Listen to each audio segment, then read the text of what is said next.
Good morning and welcome to Hobby Evolution episode 141. Take two. My internet went out. Just another reason to make the switch away from Spectrum. Go the TDS route. So apologies. So today I want to talk about my mail days. I received 2 mail days this week from Lee in Chicago and from Thomas down in Alabama. That added to my count. Last night, I ripped a hobby box of 2020 Bowman Draft. That video is on my YouTube channel. We had a fun time. George at KBO Collections was with us. Zach was with us. Lee was with us. Herman 3B Collection was with us. I thought there was 5 of us. Maybe there was just the 4. So I apologize if I missed somebody. So that is, you can watch that entire video on my YouTube channel. And I did a little Christmas shopping. I strategically planned this trip to catch the card vendor. And I'll get to that story in a moment as well. So with the Cubs Bowman Draft, that I pulled last night, and I'll show those off. Jordan Nwogu, my first Jordan Nwogu card. He's from the University of Michigan. Burl Caraway, Ryan Jensen, Luke Little. This was one of my favorites, the Franchise Futures with Ed Howard and Burl Caraway. Miguel Amaya. And then I pulled a Chrome Ed Howard and 2 base Ed Howard, and I should get those sleeved. So I was happy with the Cubs return on the Bowman Draft. If you did not make it to the video, if you have not seen that video yet, there were 3 autos. So the hobby box for Bowman Draft runs, I think after shipping and tax, I paid like $330, which a year ago I would have said is outrageous, but in these times, it's kind of normal. This was a treat to myself. I'm actually going to hold on to the hits, some of the the autograph hits and some of the refractors. Just wait until baseball. If one of these guys pops up, I'm not in a rush. Baseball sales are pretty slow right now. So I'll just hold off.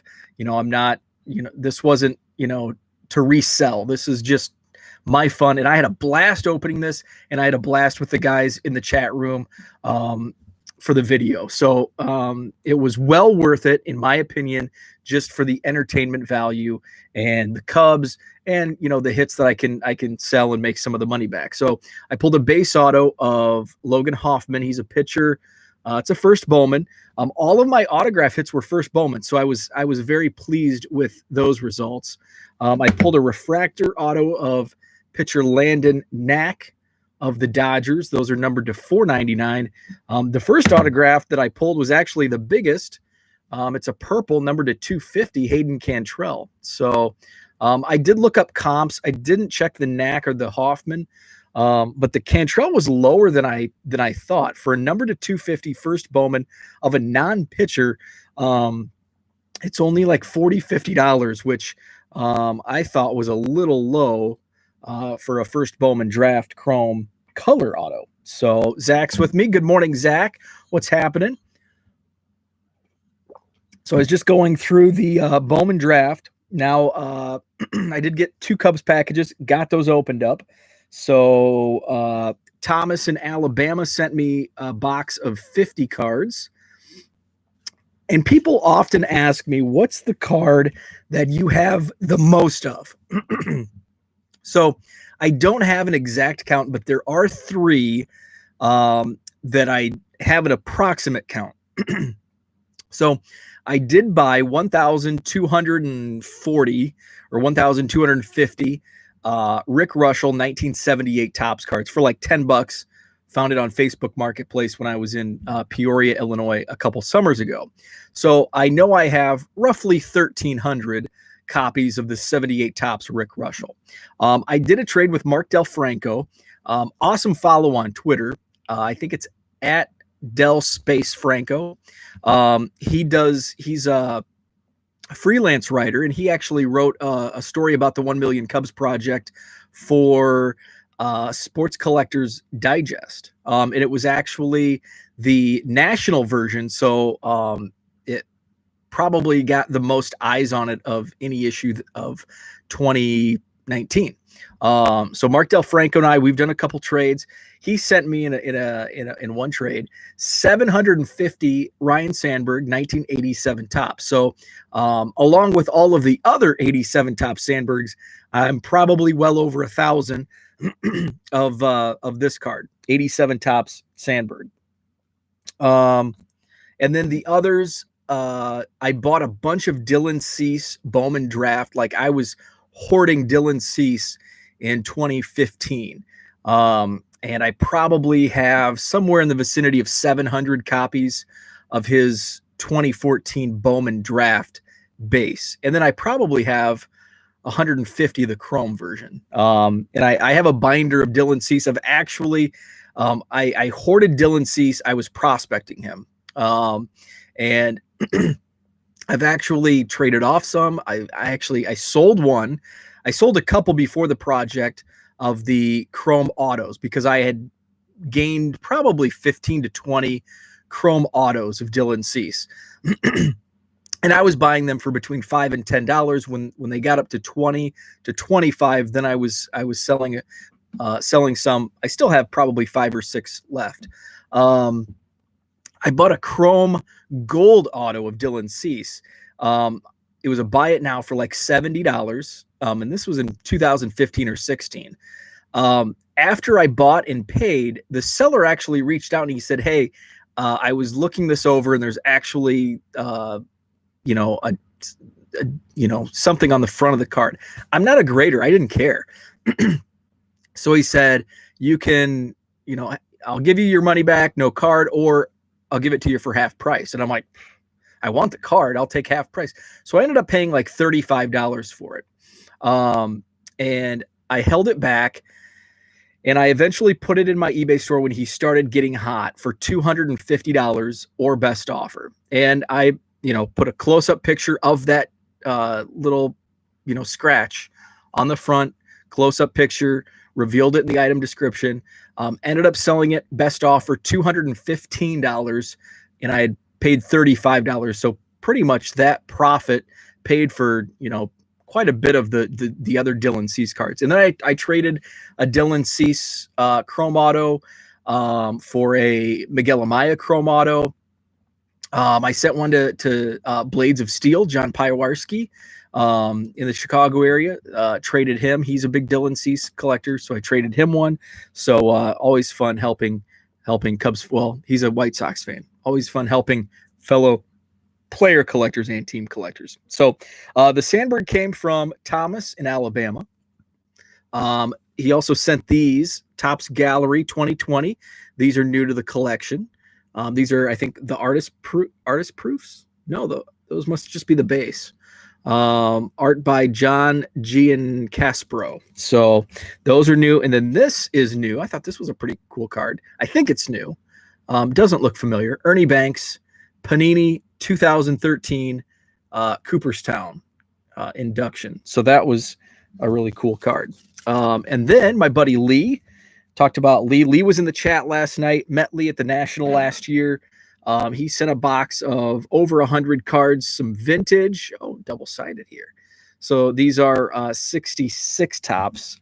I'm not as well versed on the 60s. Sometimes I have to look to confirm what years they are. So some vintage 60s. What else? We've got a Travis Wood Chrome Refractor, numbered to 499, a new edition. How about this? Chris Bryant, numbered to 299. Dave Sappelt in orange, numbered to 190. Carlos Zambrano, this is numbered to 300.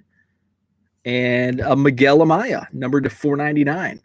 So some cool cards from Lee. Thank you. I have some A's that I'll be sending your way, including some that I pulled last night. And then, so let's get to last night. The Chrome hits. Oh, I already did that.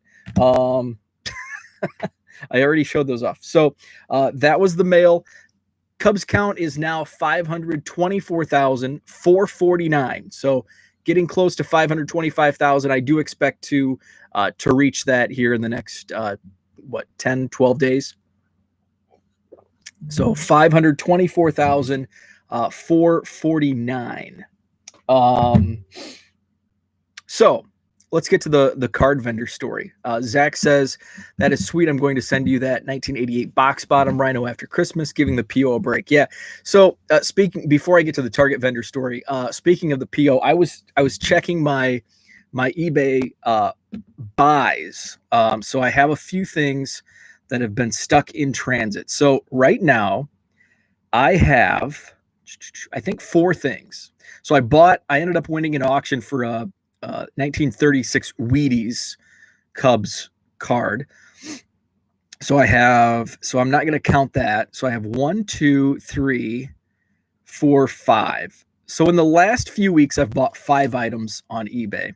The one, and I'm going to try to find, because it's all the same. Was it this one? So that one. Okay, so the one item was bought and paid for on like early December, like the first week of December. The tracking number was provided December 9th. It was in possession, so the morning of the 9th. Later that morning, it was dropped off at the post office in Monroe, Virginia on December 9th. The morning of December 9th, 10 days ago. The next update is also the last update I have. It was processed in Greensboro, North Carolina on December 10th, 9 days ago. And that's the last update I have. It says estimated delivery Monday, December 14th, which was this past Monday. So still waiting on that. I bought a Brennan Davis card, and this was in Wisconsin. In Pewaukee, which is in the Milwaukee area. So it was, the post office was in possession of this card on Wednesday morning, and it departed the post office Wednesday afternoon in Pewaukee, and no other updates. That's, only a couple days, not worried about that. I bought some Ed Howard cards. It was picked up on December 14th in Hellertown, Pennsylvania, and that's the last update I have. 5 days ago, still in Pennsylvania. And I bought some basketball. It was in possession at the post office on Tuesday? On Tuesday in Maryland. Thursday, it was processed through a facility also in Maryland, and that's the last update. Was Thursday night was the last update in Maryland. It says estimated delivery today. I don't think that's going to happen. So yeah, there's some crazy stuff. Obviously, we've seen the pictures. We know it's the holidays and all that, but I've never had more slow mail. I also have a shipment that I've reached out to the seller twice now. It was shipped on November 25th, and I still haven't received it. I asked for tracking. They said they don't have the ability. It's a pretty heavy item, and it was shipped USPS, so there is a tracking number. They just don't have it. So they said give it till the end of the year. It's like 6 weeks, 5-6 weeks. That's kind of poor business, but I'll let it slide for now. I know it is crazy. So I've had more issues as a buyer and a seller. I've probably issued more refunds for not received or slow in the last 3 weeks than I have probably the whole year combined. I did run into a spell in June, July with some really late arriving mail or didn't show up. But outside of that, it's been pretty smooth. So enough of that. So I went to Target. Friday is stock day, and there's really nothing that I'm like, I'm not going to wait for. Like Bowman mega boxes, I waited around for like an hour. I took the day off from work. I waited around. But right now there's just really nothing that I'm, super invested in that I want. I know the schedule of the vendor. And so does the rest of the city. So I'll pop in. If he's there stocking, I'll wait like I did a few weeks ago. I waited. There was really nothing. I bought like 4 hanger packs of Rookies and Stars football. But now I'm getting into basketball. So the football, I'm kind of out. Like football is done for me. I had a lot of fun opening football earlier in the season. But now basketball is gearing up. I'm really enjoying basketball. I don't know if I'm going to find any NBA hoops is out. But like I said, there's about 20 other guys waiting for the vendor. So at my lunch, I went to 2 Targets. I went to the one closest to me on my way to the post office. Not stocked, nobody waiting. Went to the post office, went on to the next Target. I walked in. So this is kind of a difficult Target because it has underground parking. You have to walk in, then you have to walk up to the second story to get into the actual store.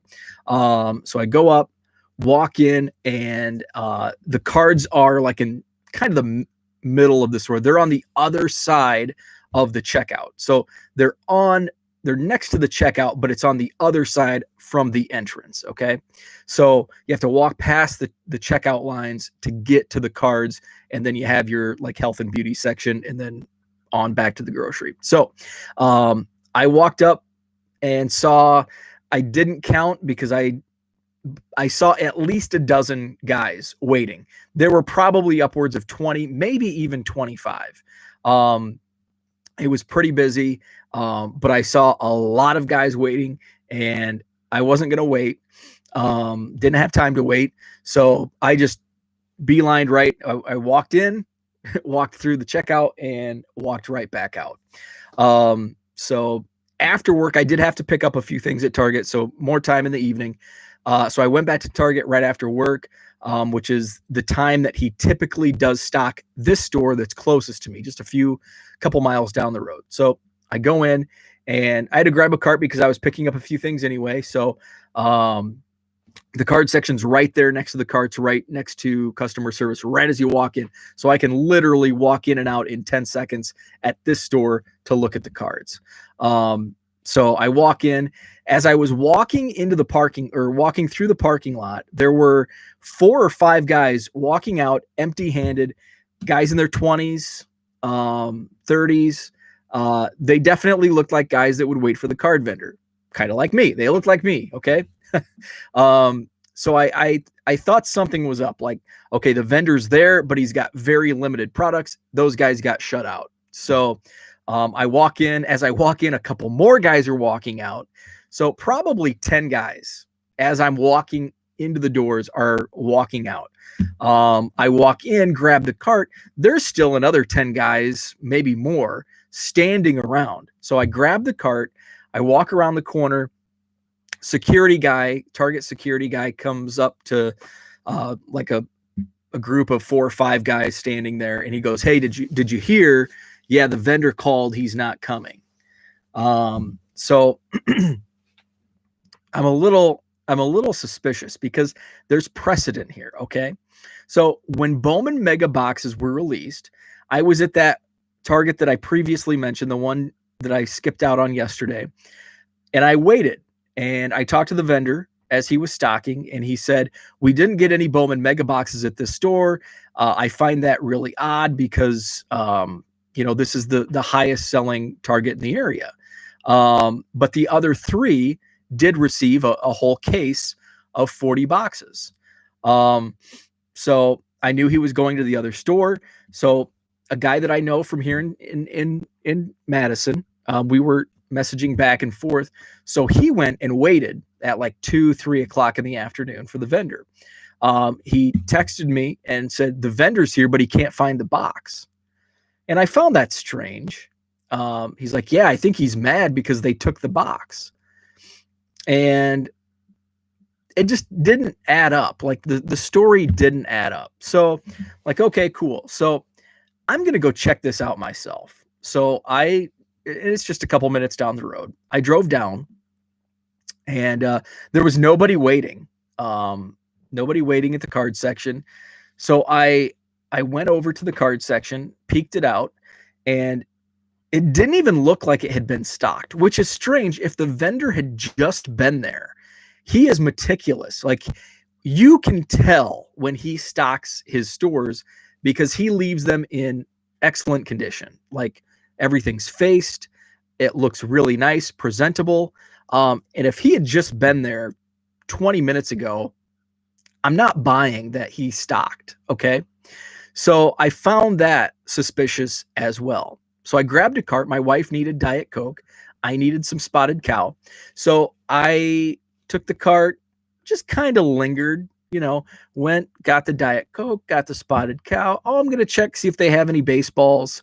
I'm going to check the back section in the toys where they keep some cards. I'm going to go check out the books. I'm just going to kind of stroll. Okay. So I slow rolled it. So I had been in the store long enough where it's like, okay, I'm just going to go check out. Probably nothing to see here. I'm going to check out at the closest register to the card section, just in case, just to give me a little extra time. So I did that, and I waited in line. And as I'm waiting in line, out of the corner of my eye, I see the card vendor. And the card vendor is kind of doing one of these things. He's looking both sides. He's checking. Got him. There's the card vendor. He was telling stories. So I just kind of meandered over, and he went to the customer service desk. And by this time, another guy had come in, and I think he was probably just popped in, like just checking. So it was just the two of us. And a couple minutes later, the vendor came up to the card section, and he just looks at both of us and he goes, "You looking for the mega boxes?" We said, "Yeah." And he goes, "Do you mind if you split them?" So there's 4. So we each got 20 boxes. So the story of him calling ahead kind of got my thinking bank going. So I had to pick up a few things so I could slow roll it last night. So I did. Had to pick up a couple things for my wife. Went back to the book section. Was checking out books, looking at James Patterson, seeing if what I wanted to read myself. So I was really just taking my time, looking everything over. Popped into electronics. Is there anything that I might be able to use? Grabbed some. What else did I need? Probably Diet Coke. I can't remember what else I got. But I picked up a couple things, slow rolled it back, still no sign. So at this point, it's like, I'm just gonna go home. I have seen the card vendor come in on Saturday. So my expectation is he's throwing off his scent. He's going to change up his schedule. So I'm going to pop in a little bit later this morning and maybe try to catch him. If not, I'm not going to camp out. I'm not going to drive to Targets every 90 minutes to try to catch the card vendor. But I do feel that it'll probably get stocked, if not today, Monday. So I think he wants to avoid. I think there was an excessive amount of people waiting, especially with the holidays. It's just, you've got 25 guys loitering along with holiday traffic. I mean, this is, probably one of the busiest holiday shopping days of the year. Next to Black Friday, you've got the weekend before Christmas. So I'm going to go check it out today just to see, maybe scope it out Monday as well. So that is the plan of attack. So basketball, man, I am super stoked for basketball. I've been following box scores. I haven't really watched much. I did watch a game last weekend. Had a game on for a few minutes this week, but haven't really got into it. But I don't think there's any games on national television this weekend. I don't think there are any games on the schedule tomorrow. It's preseason still. And then they're off Monday. And then there's a couple games Tuesday to tip off the regular season. So Tuesday night, I am going to open probably 2 of my premium stock sets. And man, those are a lot of fun, and I'm having fun. Actually, as I've recorded this, I've sold a few more commons from my eBay store. So that is the plan of attack. So thanks for tuning in today. Check out the website 1millioncubs.com. Twitter is at 1millioncubs, and take a look at my eBay store. I added some more basketball. I did some variation listings for 2018-19 Prism. Now they're commons, they're base commons, but I've got those at 99 cents, and you can get 10 cents off if you buy 3 or more per card. So get 3 cards for what, $270 shipped. So pretty good deal if you're filling those sets. So 99centcards.com is that link. It's also at the top of the page at 1millioncubs.com. Thanks for tuning in, and have a great Saturday.